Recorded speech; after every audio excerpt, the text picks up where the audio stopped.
Last night's Smackdown was packed with a number of big matches and appearances, but did it deliver?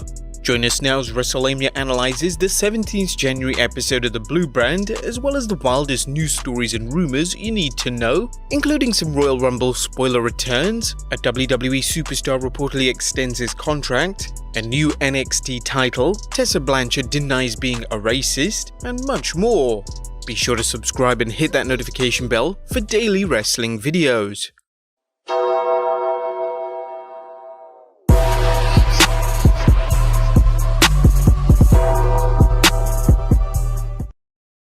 But let's waste no further time and look at the good, the bad, and the downright ugly for Smackdown. First, let's look at the good as number 1, a strong lineup. Up until about a month ago, the WWE has been doing a poor job of letting fans know what they can expect to see on Raw and Smackdown. Not so tonight, as the WWE not only had a strong lineup, but they let fans know about it ahead of time.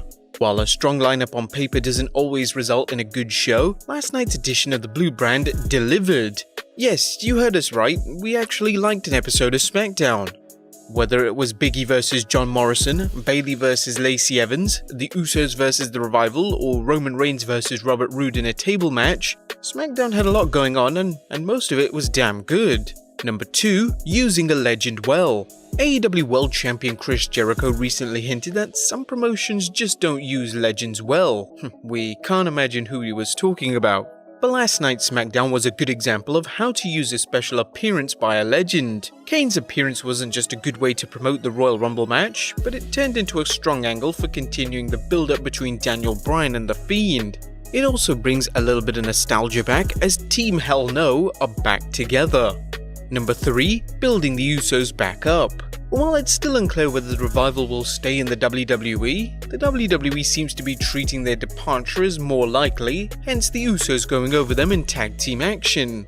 The WWE has been incredibly generous with Scott Dawson and Dash Wilder despite their repeated statements about exiting the company.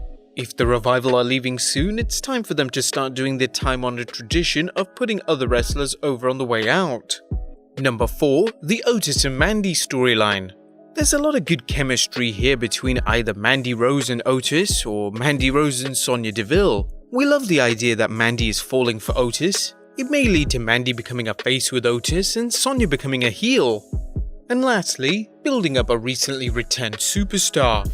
Wrestlelamia has to give the devil its due in that the WWE has been building up John Morrison and The Miz as worthy opponents for the New Day, with Miz getting a win over Kofi Kingston last week and Morrison getting the Duke over Big E.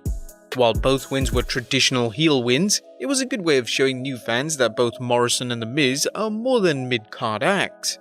The big question is whether the WWE will continue this push or job them out after their first tag match against the New Day. But that was the good. What about the bad? As number 1, what was the point? While Wrestlelamia is thrilled that the WWE is giving storylines for as many of SmackDown's superstars as it can, some of them seem pointless.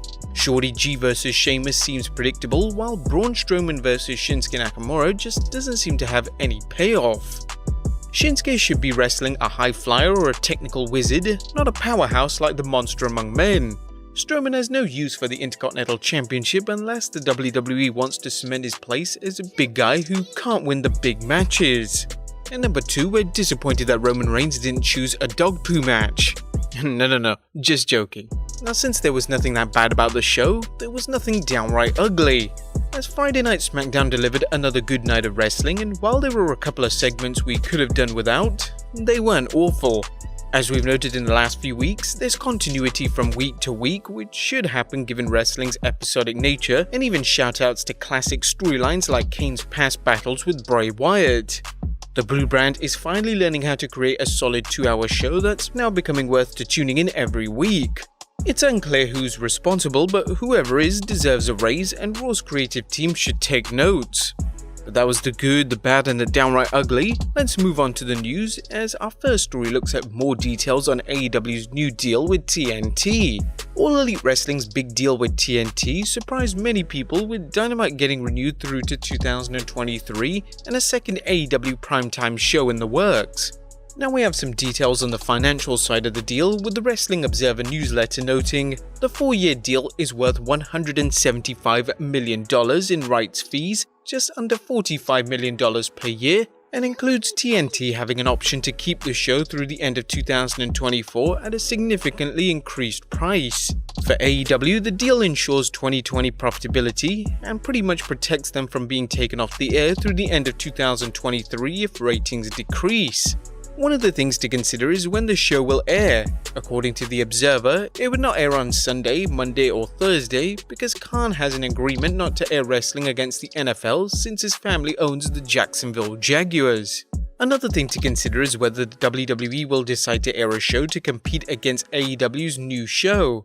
If the WWE does, it'll be interesting to show how they spin that they had been planning such a show for months and it coincidentally happened to air against AEW, much as NXT did when Dynamite was announced.